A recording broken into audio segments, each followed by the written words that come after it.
Kang Ketayang bosan-bosan. Ibigiti balik kopas.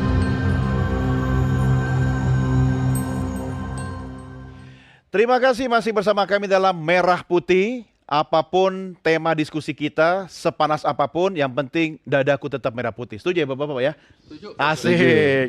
Pak Koko, ini banyak masukan dari senior Anda ya, Prof. Ruli. Bagaimana kemudian mengurai, kalau saya boleh pinjam istilah benang kusut ya Prof ya. Artinya karena ini kan dalam waktu berapa bulan lagi, di tanggal berapa?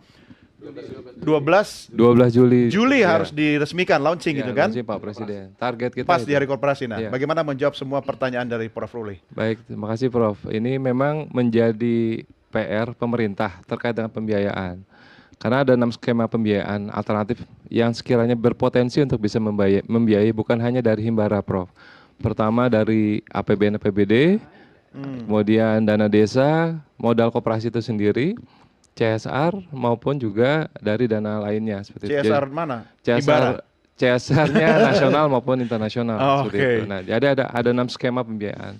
Tentunya ini masih dalam tataran diskusi antara pemilik dana desa, khususnya antara Kementerian Desa dan Kementerian Keuangan. Duitnya di sini ya? Iya, di desa Yang dan punya keuangan. duit. Catatannya di sini, uangnya di sana. Makanya memang sudah benar kita berdiri duduk sama-sama malam ini ya kan? Betul. Oke, terus gimana Dan Pak? pertama fokus kita khususnya di Kementerian Koperasi adalah pembentukan. Bagaimana yang sudah ada bisa kita konversi menjadi Kopdes melalui perubahan anggaran dasar, kemudian Iya. juga yang akan baru membentuk dan juga revitalisasi.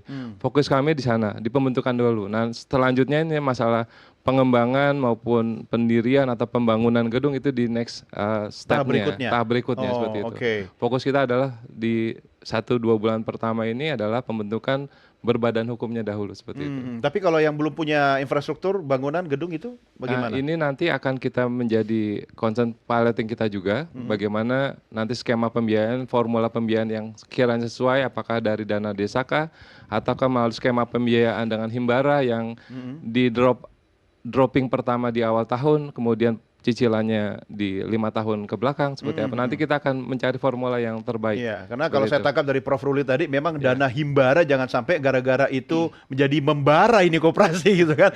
Pak Adit, ini soal desa kan beda-beda kan, apalagi ada desa yang kategori daerah tertinggal gitu kan. Bagaimana treatmentnya itu, membedakannya di lapangan? Ya, jadi kami dari Kementerian Desa tentunya bahwa kita kan punya data-data terkait dengan itu. Jadi kita fokus kepada bahwa yang saya sebut di depan tadi bahwa ini peluang bagi masyarakat desa, salah satu dana koperasi ini. Kita mempersiapkan BUMDes masyarakat dengan dana koperasi ini bagaimana kita bisa masuk bermitra di sana. Sehingga itu tidak menjadikan saingan secara langsung tapi justru mitra Mas Doni di sini. Bagaimana masyarakat ini ekonominya bisa tumbuh dengan hadirnya koperasi ini. Tentunya kita mempersiapkan. Sorry Pak, ada target nggak sih pertumbuhan ekonomi di desa? Ya kalau target ekonomi di desa tentunya bagaimana lebih jelasnya kalau gini, misalnya masyarakat desa itu merasakan dengan adanya hadirnya misalnya ada investasi masuk, ada BUMDesa ada di sana, ada koperasi. Masyarakat itu sehari itu bisa mencukupi hidupnya itu sudah sesuai dengan Ya target minimal di desa itu sebetulnya. 8% lah Pak. Jadi paling- Kesukaannya Pak Prabowo kan 8. Ya, jadi paling tidak berdampak kepada masyarakat. Tidak Yang hanya- bisa dilaksanakan yang bisa langsung ya. dilaksanakan langsung oleh masyarakat. Itu tujuannya. Oke, ya sabar ya. Ini menarik sekali. Oke, saya ke Pak Ketum dulu, Pak Arifin. Tentu kan butuh dukungan perangkat pemerintah desa. Nah, kalau kita bicara dukungan, pasti juga kita bicara kompetensi. Kita bicara kesiapan aparat Anda di desa-desa. Bagaimana pemerintah desa sudah siap ini menyambut tantangan ini, Pak? 75.000 desa itu kan bervariasi sekali tadi. Dari segi SDM. Pada intinya, pemerintah desa itu kan satu mengharapkan ada sebuah sosialisasi edukasi terhadap program ini. Oke. Jadi harus lebih dahulu pemerintah desa itu diberikan pemahaman, Iya, iya. penjelasan bagaimana teknis-teknis nanti. Betul. Jangan sampai Belum pernah ada BIMTEK, Pak, ya? Belum lah, baru juga seminggu kan. Iya. Jadi jangan sampai kalau masyarakat kan udah lihat, wah Beritanya desa kan udah kemana-mana. ada koperasi desa merah putih, anggarannya akan diturunkan minimal 3 miliar sampai 5 miliar. Jadi harapan masyarakat nanti, wah nih bisa pinjam dong. Nah, tapi pada modal intinya kerja. kami dari Abdesi yang pertama jangan sampai pemerintah desa itu hanya sebagai penonton. Oke. Harus terlibat ya. Harus terlibat. Kenapa? Karena di dalam BUMDes juga kepala desa itu adalah sebagai pembina atau komisaris. Jadi gagal dan tidaknya program di desa itu kepala desa yang bertanggung jawab. Ya, terlibat saya setuju Pak, tapi jangan terlibat ngerecokin karena tidak kompeten Wah, gitu. tidak mungkin itu. Tidak Bagaimana mungkin. jaminannya Pak Ketum? Ya jelas karena apa? Nanti ada rambu-rambunya. Oke. Sebab ini bukan program trial and error. Coba untuk salah bukan. Iya. Ini artinya program yang harus matang. Kata Prof betul, jangan sampai nanti hanya sebuah lemparan aja uang nanti habis dengan begitu saja tanpa ada bukti. Nah itu kan ini lagi di konsep mungkin. Mudah-mudahan pemerintah ini tidak konyol lah. Pemerintah ini mungkin akan matang dengan berbagai perjalanan sejarah kehidupan perekonomian dari tahun 45 sampai sekarang. Bagaimana mungkin nasib perekonomian di tingkat desa. Ini mungkin belajar dari kegagalan. Belajar dari sukses yang tinggal beberapa segelincir lagi. Mudah-mudahan dengan gerakan yang sangat boleh di luar dugaan ya. Nah, tapi maaf nih, pemerintah desa juga kaget juga sih. Kemarin 20% anggaran desa itu diambil untuk ketahanan pangan. 20% tuh. Kalau 1M berarti 200 juta. Itu akan diserahkan ke BUMDes untuk dikelola. Tiba-tiba sekarang ini belum tahu berapa persen nanti dana desa untuk disisipkan ke Koperasi Merah Putih. Ya koperasi, ya nggak tahu nih. Tapi mudah-mudahan nih. Kalau kami sekali lagi, kalau bisa sih dana desa jangan sampai diutak-atik, dibagi-bagi. Keluar sekarang baru keluar. Istilahnya tapi itu kan program-program hebat pemerintah harus didukung. Iya. Satu sampai kami jelas akan mengawal dan mendukung program itu. Tapi jangan sampai nanti pemerintah desa hanya sebagai penonton, nanti getahnya akan ke bawah-bawah. Rakyat yang tidak tahu menau akhirnya datang ke kepala desa untuk minta dibantu supaya bisa memanfaatkan koperasi itu. Nah makanya ini peran-peran pemerintah desa dari hierarkinya harus jelas dulu, diposisikan lebih. Di mana posisi kepala desa dan perangkat desa. Sebab nanti dia juga akan tahu, ini nggak bisa nanti siapa tuh orang kan ini nggak bisa diimpor nih. SDM-nya nggak bisa diimpor dari luar desa. Mestinya kan penduduk setempat dulu yang harus menjadikan masyarakat lokal dulu harus dimanfaatkan dengan sebaik-baiknya. Sebab banyak sekali sarjana atau orang-orang SDM yang hebat di desa. Ini manfaatkan. Jangan sampai maaf nih, jangan ada kepentingan politiknya nih. Wah ini dukungan kami nih, dia jadilah nanti ngurus itu. Jangan seperti itulah. Ini menarik. Meski kita lalu kan pendamping desa ini dari kelompok kami nih, contoh itu enggak. Menarik. Prof, saya minta komentar Anda Prof, tapi sebelumnya ini juga ada pertanyaan atau komentar dari masyarakat. Nanti sekaligus dielaborasi ya. Kita lihat dulu sama-sama pernyataan berikut ini. Dari segi kan itu kalau nggak salah mungkin itu kan berbentuk koperasi ya.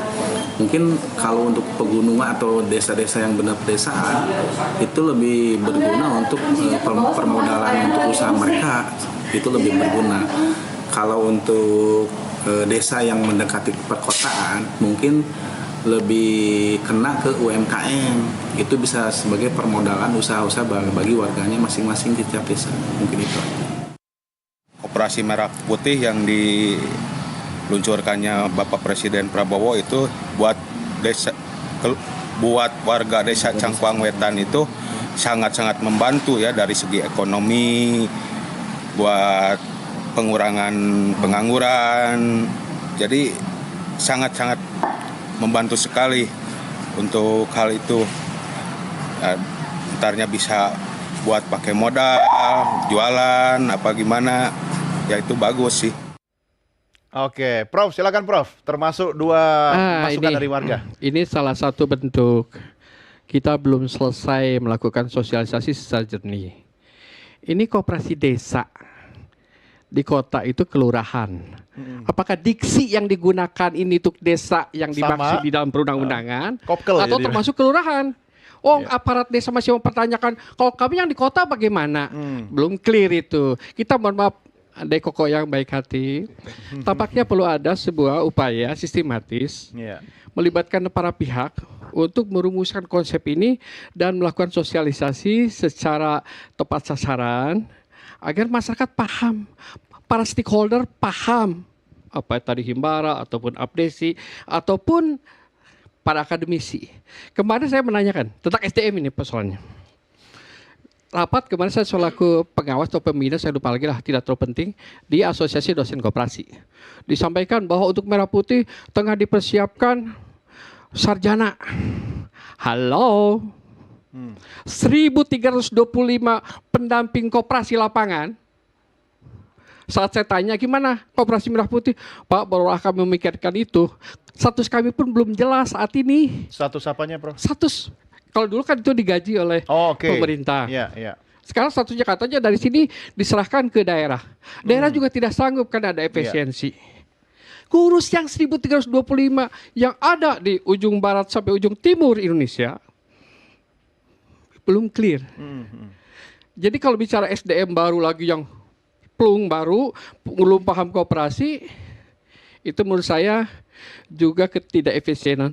Ajak bicara namanya PPKL ya namanya. Pendamping koperasi PPKL lapangan, ya. PKL ya. Nah, jadi itu mereka harus prioritas terlibat di dalam upaya merealisasikan ini. Tapi mereka harus paham dulu. Ya. Mungkin Prof, menunggu segala sesuatu sempurna pasti perlu waktu, tetapi sambil jalan ya, tadi prioritas ya Pak Koko ya, termasuk soal infrastruktur, gedung dan bangunan dan lain-lainnya itu tahap berikutnya. Artinya kalau menurut pengalaman Anda Pak Ruli, apa yang menjadi fokus utama sekarang, kita tetap harus jalan nih pas hari koperasi. Betul, itu yang penting kita begini. Saya tidak bermaksud meng-counter kebijakan. Saya kira ide dari Pak Prabowo itu presiden itu sangat bagus sekali. Tinggal teman-teman ini yang adik-adik saya ini, mohonlah ini kan belajar daripada proyek-proyek atau program-program sebelumnya lah yang tidak ingin saya sebutkan ya, yang perencanaannya belum clear betul. Jangan ketawa. Nah, saya tahu Anda ngerti. Aduh, gara-gara Prof bilang gitu akhirnya wajah saya di-insert ketawa-ketawa. Jadi, tolonglah mari kita bicarakan.